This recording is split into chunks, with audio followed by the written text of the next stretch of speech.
Section 5.7b is about lines of fit. A line of fit is a line that describes the trend of data. If you have a bunch of data on a scatter plot and you come up with the best line that describes that data, we call that line the line of fit. Now we're going to take an example here and show you how to create and use a line of fit here. The table shows an estimate of the number of bald eagle pairs in the United States for certain years since 1985. So on the top of this we have years, and on the bottom we have bald eagles. Like in the past, we will say that the top value are my X values and the bottom will be my Y value. The domain is the year and the range will be the bald eagle pairs. Now I'm going to put that on my graph because I'm about to draw a scatter plot. So I'll put my years down here, and over here I'll put eagle pairs.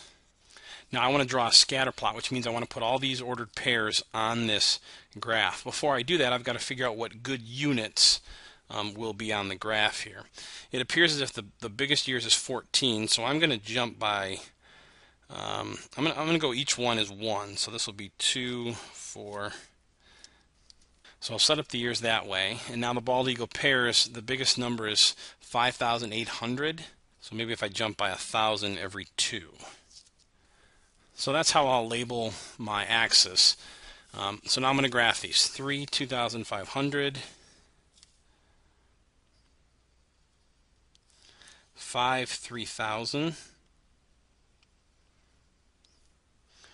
7, 3,700. 9, 4,500. 11, 5,000. And 14, 5,800.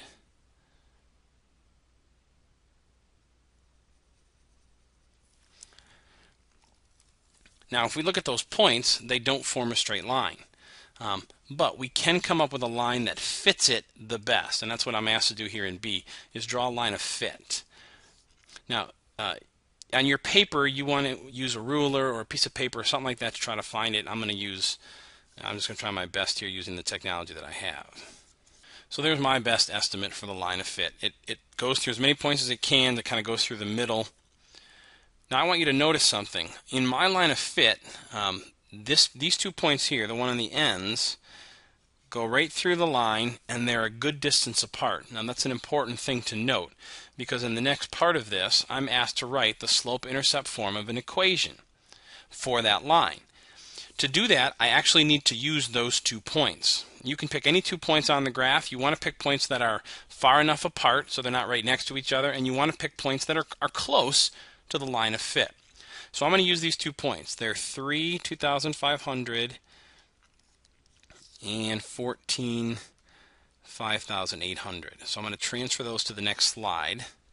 So if I'm going to write a slope-intercept form of an equation, remember this is the slope-intercept form, I need a slope and an intercept. Well, how do you find slope when you're given 2 points? You use the slope formula. So I'll plug in 5,800 minus 2,500, and that's going to be over 14 minus 3. So top here we have 3,300, and 14 minus 3 is 11.